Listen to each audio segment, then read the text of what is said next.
Welcome to जो ढूंढो RPSC Ajmer द्वारा जो वैकेंसी निकाली गई है यहाँ पे सहायक सांख्यिकी अधिकारी असिस्टेंट स्टैटिस्टिकल ऑफिसर के लिए जो है वैकेंसी निकाली गई है। बात करते हैं कितने पदों के लिए वैकेंसी निकाली गई, तो यहाँ पे 43 पदों के लिए जो है वैकेंसी निकाली गई है। बात करते हैं यहाँ पे नॉन शेड्यूल एरिया के लिए कितने पद है, तो यहाँ पे 31 पदों के लिए जो है नॉन शेड्यूल एरिया की जो है पद है। वही शेड्यूल एरिया की बात करें तो 12 पदों के लिए वैकेंसी निकाली गई है वाले। तो सबसे पहले बात करते हैं यहाँ पे क्वालिफिकेशन क्या रखी गई है। तो यहाँ पे क्वालिफिकेशन की बात करें तो यहाँ पे at least A second class masters degree in mathematics statics economics और कॉमर्स। अगर आपने मास्टर डिग्री की है सेकंड क्लास के साथ मैथमेटिक्स स्टैटिक्स इकोनॉमिक्स और कॉमर्स से, तो आप इसके लिए जो है एलिजिबल होंगे। इसके अलावा जो है masters degree in any of the above subject with 1 year's diploma in statistics from a recognized university established by law in India। आगे बात करते हैं यहाँ पे ओ और higher level certificate course conducted by DOESCC under control of the department of electronics government of India.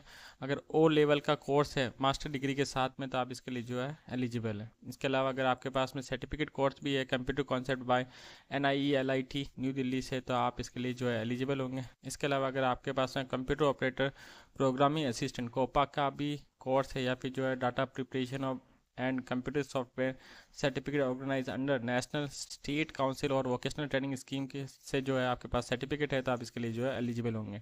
इसके अलावा आपके पास degree diploma certificate in computer science computer application from a university established by law in India और from any institution recognise by the government. अगर आपके पास degree diploma certificate course है computer science से रिलेटेड या कंप्यूटर एप्लीकेशन से related, तो भी आप इसके लिए जो है एलिजिबल होंगे। इसके अलावा यहाँ पे senior secondary certificate from a recognise board of secondary education in the country with computer science computer application as one of the subject. अगर आपके सीनियर सेकेंडरी में जो है कंप्यूटर साइंस या कंप्यूटर एप्लीकेशन से रिलेटेड कोई सब्जेक्ट है, तो भी आप इसके लिए जो है एलिजिबल होंगे। इसके अलावा diploma in computer science engineering from a polytechnic institution recognise by the government.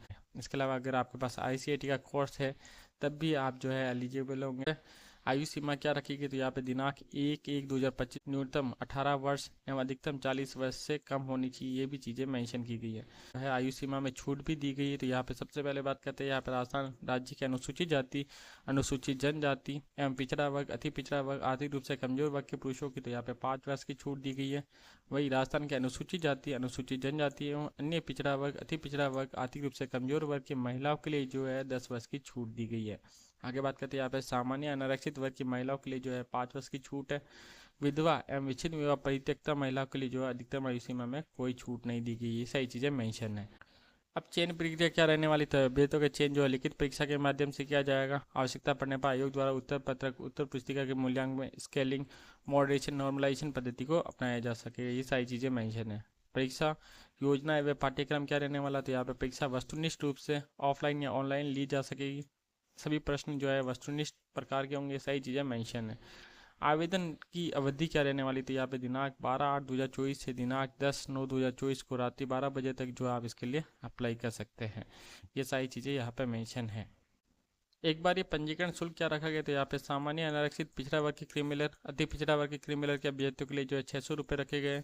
आरक्षित वर्ग अनुसूचित जाति अनुसूचित जनजाति पिछड़ा वर्ग नॉन क्रिमिनल अति पिछड़ा वर्ग नॉन क्रिमिनल है आर्थिक रूप से कमजोर वर्ग के या शहरी क्षेत्र के जो अभ्यर्थी हैं उनके लिए जो है 400 रुपये रखे गए। दिव्यांगजन के लिए जो है 400 रुपये इसकी जो है वन टाइम रजिस्ट्रेशन फीस रखी गई है। ये सारी चीज़ें यहाँ पर मेंशन है।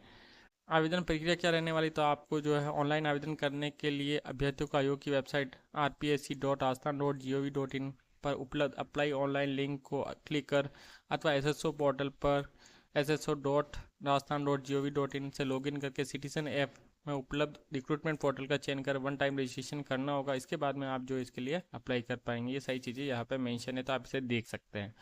आई होप आपको ये जॉब अपडेट अच्छी लगी हुई है। ऐसी ही जॉब अपडेट के लिए चैनल को लाइक शेयर और सब्सक्राइब करें। थैंक यू सो मच, धन्यवाद।